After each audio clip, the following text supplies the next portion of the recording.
नमस्कार विद्यार्थी मित्रांनो, स्वागत आहे तुमचं स्मार्ट स्टडी या आपल्या एज्युकेशनल यूट्यूब चॅनलवर।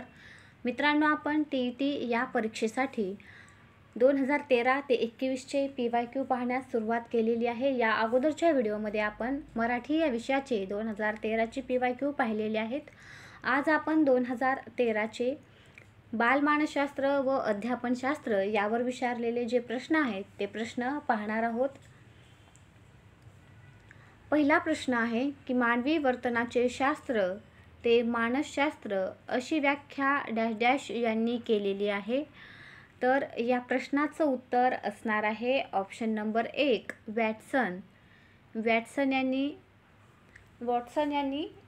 मानवी वर्तनाचे शास्त्र ते मानसशास्त्र अशी व्याख्या केलेली आहे। ऑप्शन नंबर 2चा जर विचार केला तर इथे थॉर्नडाईक नाव हे दिलेलं आहे। थॉर्नडाईक यांनी उपपत्ती मांडलेली आहे। त्यानंतर ऑप्शन नंबर 3चा विचार केला तर विल्यम वुंट यांच्याबद्दल सांगायचं झालं तर विल्यम वुंट यांनी इसवी सन 1879 साली जर्मनीतील लाइप्झिग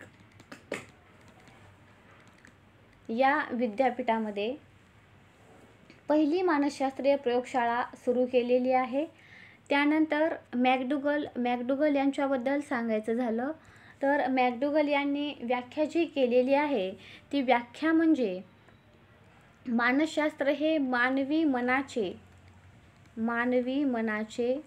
अनुभव मिश्रित व वर्णनात्मक, दोन शब्द लक्षात ठेवा, अनुभव मिश्रित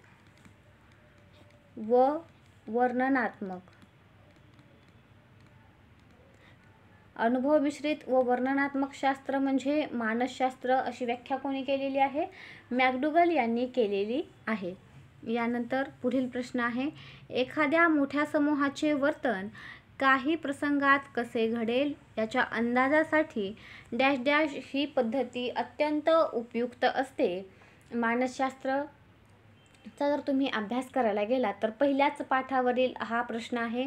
या ठिकाणी एखाद्या मोठ्या समूहाचे वर्तन काही प्रसंगात कसे घडेल याच्या अंदाजासाठी डॅश डॅश पद्धती अत्यंत उपयुक्त असते, अशा प्रकारचा प्रश्न विचारण्यात आलेला आहे। या ठिकाणी आपण अभ्यासत असताना शास्त्रीय पद्धती आणि अशास्त्रीय पद्धती या दोन पद्धती आहेत, शास्त्रीय आणि अशास्त्रीय। त्यामध्ये जर तुम्ही शास्त्रीय पद्धतीचा विचार केला तर शास्त्रीयमध्ये प्रायोगिक आहे, जीवन वृत्तांत आहे, सर्वेक्षण आहे। त्यानंतर अशास्त्रीयमध्ये पर्यंक, दंतकथा आणि आत्मनिरीक्षण। या प्रश्नाचं उत्तर आहे सर्वेक्षण, ऑप्शन नंबर 2। यानंतर पुढील प्रश्न आहे, कातड्याच्या निर्जीव पट्ट्याला अंधारात साप समजून आपण घाबरतो हे डॅश डॅशचे चित्र उदाहरण आहे। या ठिकाणी या प्रश्नाचं उत्तर सांगत असताना आपण अवबोधातील जे दोष आहेत त्या अवबोधातील दोषामध्ये इंद्रियभ्रम आणि चित्तभ्रम दोन दोष आहेत, इंद्रियभ्रम आणि चित्तभ्रम।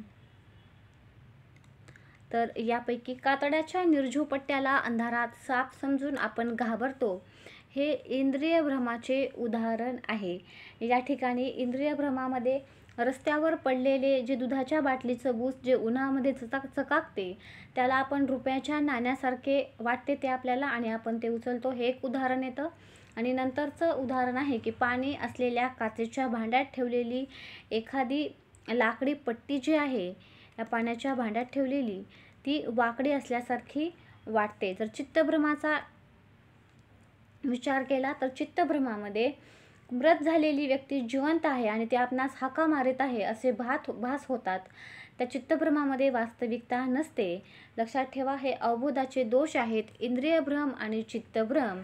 त्यानंतर समावेश आणि मनाचा कल, या ठिकाणी हे जे दोन ऑप्शन दिलेले आहेत यामध्ये अवबोधामध्ये जे उद्दीपक असतात त्यामध्ये समावेश आणि मनाचा कल हे दिसून येतात। मनाचा कल हे कशावर अवलंबून आहे तर एखादे पुस्तकाचं उदाहरण दिलेलं जातं, पुस्तक असतं आणि ते पुस्तक बाहेरून उघडले की आतून उघडले हे मनाच्या कलावर अवलंबून असतं। आणि समावेश म्हणजे जाड पत्र्यावर किंवा कागदावर अशी काही तुटक अक्षरं लिहिलेली असतात याप्रमाणे, आणि या अक्षरामध्ये वास्तविक ते पूर्ण नसतात, तुटक असतात आणि त्या मोकळ्या जागा भरून काढायच्या असतात.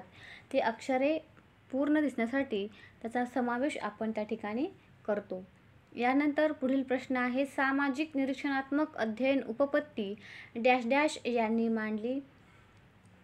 अतिशय महत्त्वाचा असणारा हा टॉपिक आहे अध्ययनाच्या उपपत्ती, आणि दुसराच टॉपिक हा आहे यावर वारंवार प्रश्न विचारले जातात. सामाजिक निरीक्षणात्मक अध्ययन उपपत्ती जी आहे ती उपपत्ती अल्बर्ट बांदुरा यांनी मांडलेली आहे.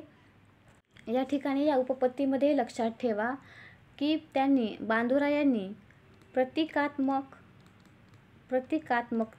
आणि स्वनियंत्रण यावर भर दिलेला आहे.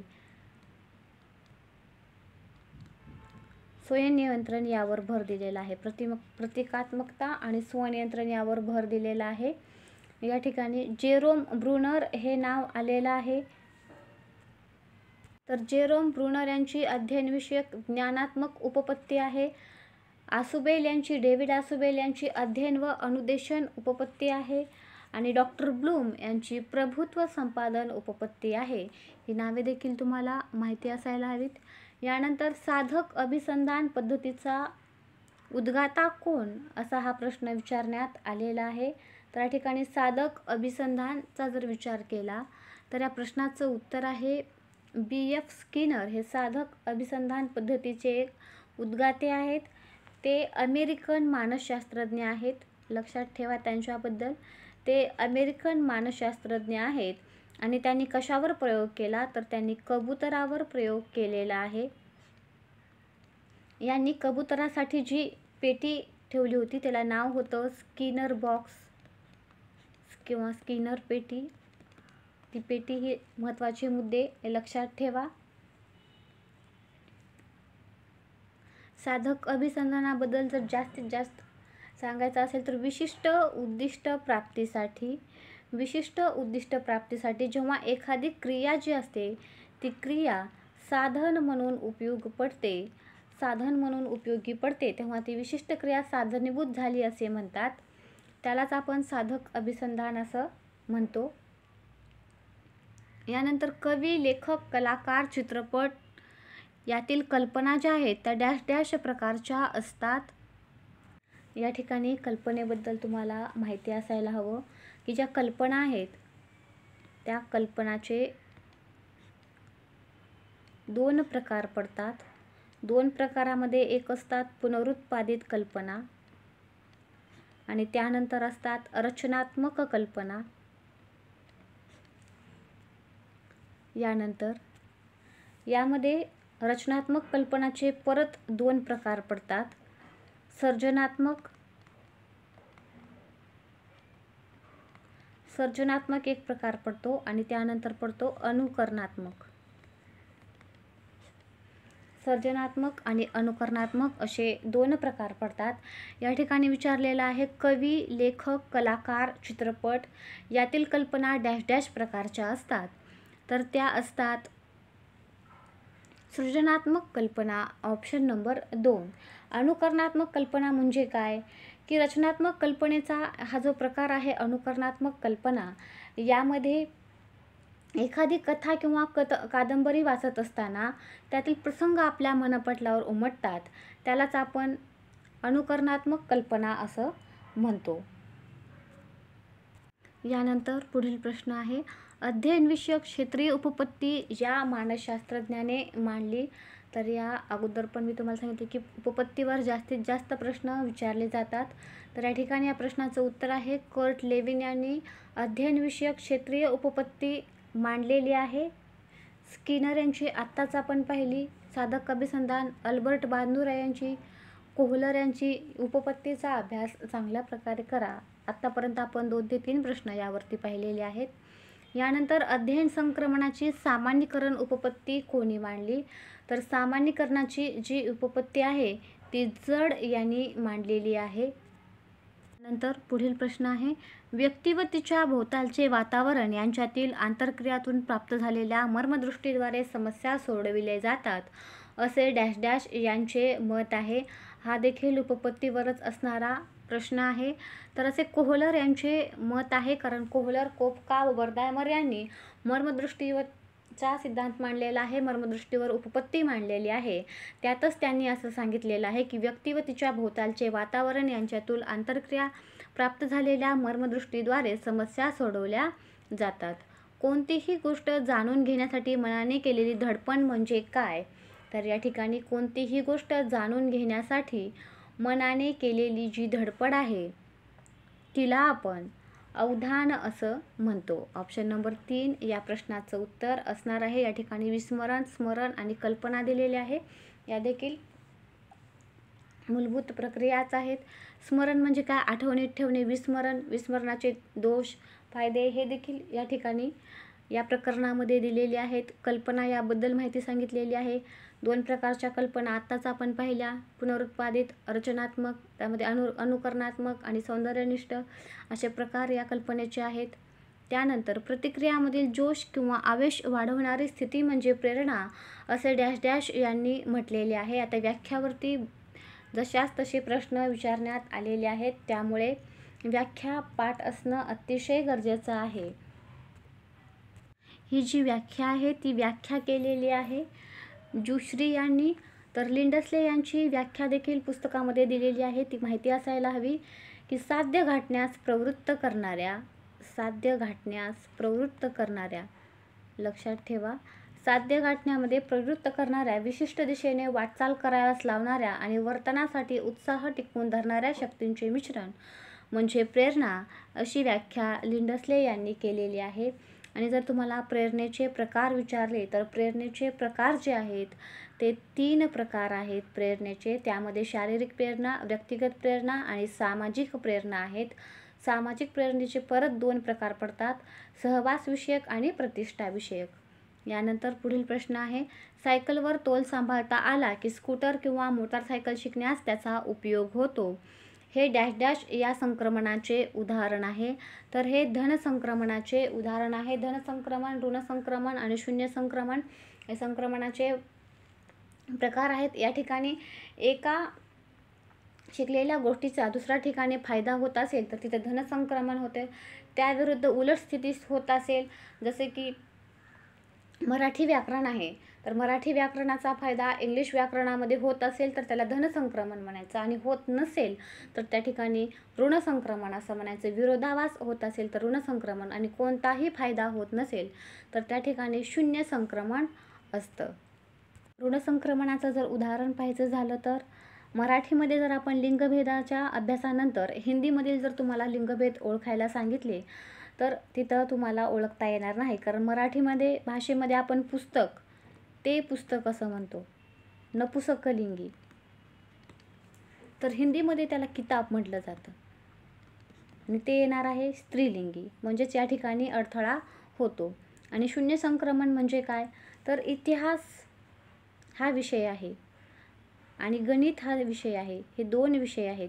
मग इतिहासाच्या अध्ययनाचा गणिताच्या अध्ययनावर कुठलाच परिणाम होत नाही, चांगलाही होत नाही आणि वाईटही होत नाही, तेव्हा तिथं शून्य संक्रमण म्हणतात या ठिकाणी. यानंतर पुढील प्रश्न आहे, विकास अवस्थेतील वयोगट 6 ते 12 वर्ष या कालावधीला डॅश डॅश असे म्हणतात. अतिशय महत्त्वाचा हा देखील प्रश्न आहे. या ठिकाणी 6 ते 12 वर्ष या कालावधीला म्हटलेलं आहे. तर या ठिकाणी या प्रश्नाचं उत्तर असणार आहे किशोरावस्था. तर या ठिकाणी काही महत्त्वाचे मुद्दे लक्षात घ्या की किशोरावस्थेमध्ये 6 ते 12 वयोगट म्हणलेला आहे. पूर्व किशोरावस्था जी असते, पूर्व किशोरावस्था ती असते 6 ते 9 आणि उत्तर किशोरावस्था असते ती असते 9 ते 12. या ठिकाणी शैशवावस्था दिलेला आहे. तर शैशवावस्थेचा कालावधी असतो 1 महिना ते 2 वर्ष. 1 महिना ते 2 वर्ष हा शैशवावस्थेचा कालावधी असतो. आणि पूर्व बाल्यावस्था कधीपासून सुरुवात होते? तर पूर्व बाल्यावस्था जी आहे ती 2 वर्षापासून सुरुवात होते. या ठिकाणी कुमारावस्था आहे. कुमारावस्थेचा कालखंड विचारला तर तो आहे 14 ते 21. आणि पौगंडावस्था विचारलेली आहे तर पौगंडावस्था 12 ते 14 वर्ष, हेही लक्षात ठेवा. यानंतर स्मृती म्हणजे नवा अनुभव असे डॅश डॅश यांनी म्हटलेलं आहे, तर असं रॉस यांनी म्हटलेलं आहे. स्मृती म्हणजे नवा अनुभव. यानंतर चित्रकार चित्र रेखाटण्यात इतका रंगून जातो की त्याला स्थळ काळाचे भान राहत नाही. हे डॅश डॅश अवधानाचे उदाहरण आहे. तर या ठिकाणी हे उदाहरण आहे अभ्यस्त अवधानाचे. अवधानाचे ऐच्छिक, अनैच्छिक आणि अभ्यस्त अवधान असे 3 प्रकार पडतात. हे देखील माहिती असायला हवं. ऐच्छिक अवधानामध्ये मुळात आकर्षक नसलेल्या गोष्टींकडे प्रयत्नपूर्वक लक्ष देणे. मुळातच आकर्षक नसलेल्या गोष्टीकडे याला म्हणता येईल या ठिकाणी ऐच्छिक अवधान याबद्दल सांगत आहे. ऐच्छिक अवधान जे आहे त्याला काय म्हणता येईल की मुळातच आकर्षक नसलेल्या गोष्टीकडे प्रयत्नपूर्वक लक्ष देणे. त्यानंतर अनैच्छिक जे आहे, अनैच्छिक म्हणजे काय, इच्छापूर्वक नसते, इच्छा असो किंवा नसतो त्याकडे आपोआप लक्ष जाते. जसं की ढगांचा गडगडाट आहे, ढगांच्या गडगडाटाकडे आपोआप लक्ष जाते, त्याला अनैच्छिक अवधान असं म्हणतात. आणि अभ्यस्त अवधान म्हणजे काय की एखाद्या विषयात गोडी किंवा आवड निर्माण झाल्यानंतर आपोआप त्याकडे लक्ष जाते आणि त्या विषयामध्ये इतका रंगून किंवा गढून जातो एखाद्या व्यक्ती की त्याला अभ्यस्त अवधान असं म्हणतात. यानंतर पुढील प्रश्न आहे बाह्य उद्दीपकासंबंधी मज्जातंतूमार्फत मेंदूकडे पोहोचविल्या जाणाऱ्या प्राथमिक स्वरूपाच्या मानसिक क्रियेला डॅश डॅश असे म्हणतात. तर या ठिकाणी याला म्हणतात संवेदना. बाह्य उद्दीपकासंबंधी मज्जातंतूमार्फत मेंदूकडे पोहोचविल्या जाणाऱ्या प्राथमिक स्वरूपाच्या मानसिक क्रियेला काय म्हणतात, तर या ठिकाणी याला म्हटलं जातं संवेदना. ही महत्त्वाची बाब लक्षात घ्या. संवेदना अधिक अर्थ म्हणजे संवेदनाला जर अर्थ प्राप्त झाला तर त्याचं अवबोधामध्ये रूपांतर होतं आणि अवबोध वजा अर्थ बरोबर काय, तर बरोबर संवेदना. हे देखील परीक्षेला विचारण्यात आलेलं आहे, हे देखील लक्षात ठेवा. यानंतर पुढील प्रश्न आहे बुद्धिमत्ता म्हणजे बदलत्या परिस्थितीत नव्या गरजा भागविण्यासाठी वेगवेगळ्या प्रकारे विचार करण्याची शक्ती असे डॅश डॅश यांनी म्हटलेले आहे. व्याख्येवरती भरपूर प्रश्न विचारण्यात आलेले आहेत. तर या प्रश्नाचं उत्तर आहे स्टर्न.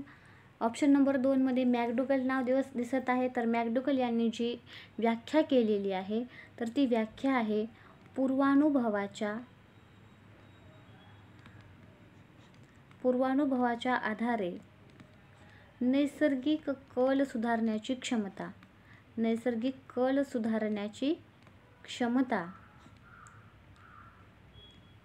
म्हणजे काय, बुद्धी, अशी व्याख्या मॅकडुगल यांनी केलेली आहे. गेट्स यांच्याबद्दल सांगायचं झालं तर गेट्स यांनी जी व्याख्या केलेली आहे, गेट्स यांची जी व्याख्या आहे त्या व्याख्येमध्ये बुद्धिमत्ता म्हणजे अध्ययन क्षमतांचे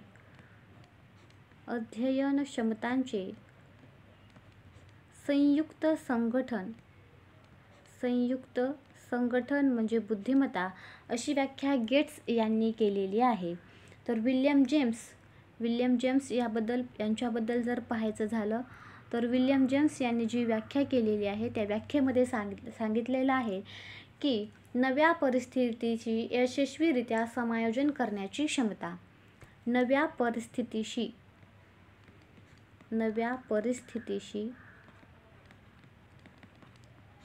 यशस्वीरित्या समायोजन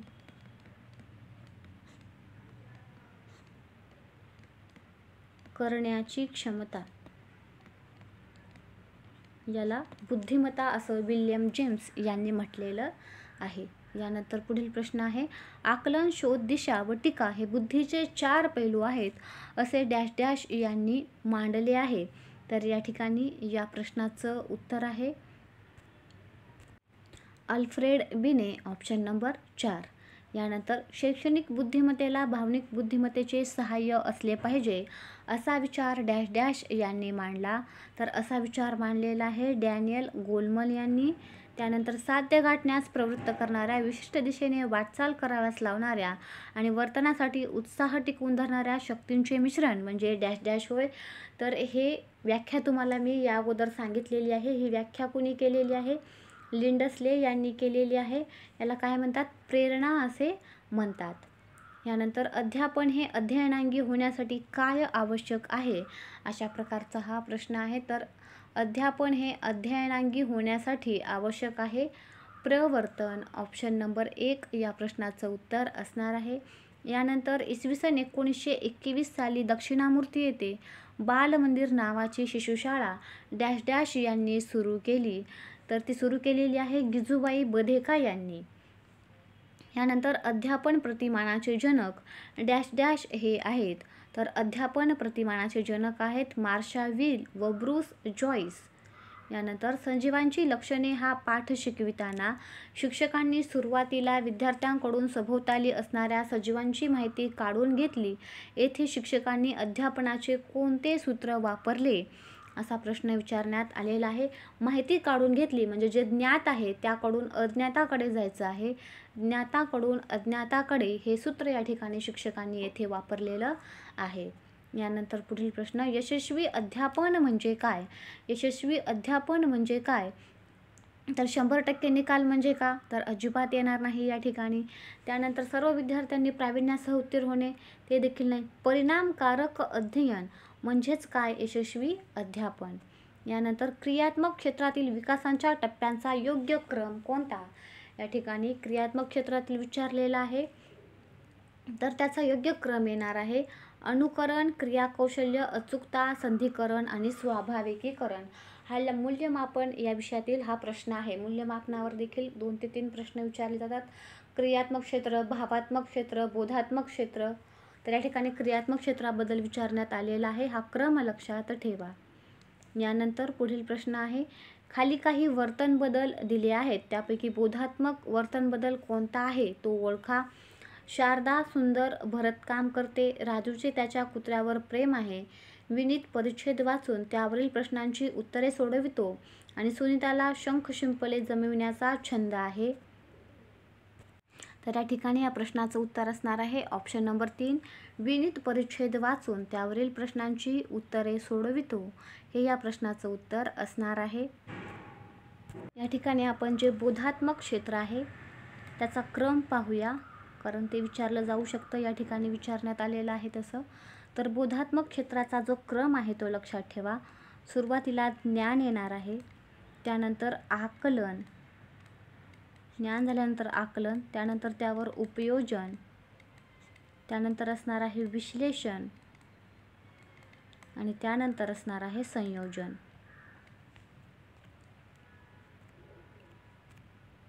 यानंतर आपण भावात्मक क्षेत्र पाहूया.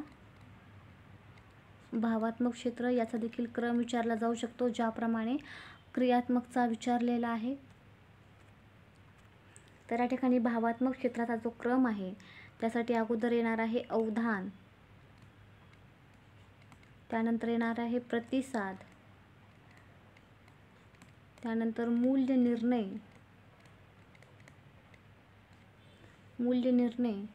मूल्य निर्णयानंतर संघटन आणि त्यानंतर मूल्य समूह.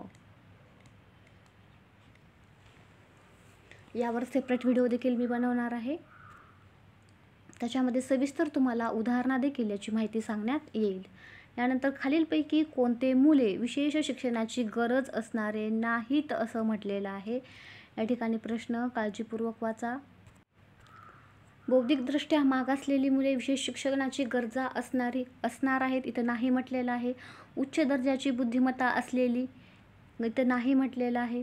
अध्ययन क्षमता असलेली आणि अध्ययन क्षमता, इथं अक्षमता आहे आणि इथं क्षमता आहे, एवढाच फरक आहे या ठिकाणी. अध्ययन क्षमता असलेली जी मुले आहेत त्यांना विशेष शिक्षणाची गरज असणार नाही या ठिकाणी. यानंतर पुढील प्रश्न आहे, अध्ययन क्रियाशीलता कोणत्या स्वरूपाची असते?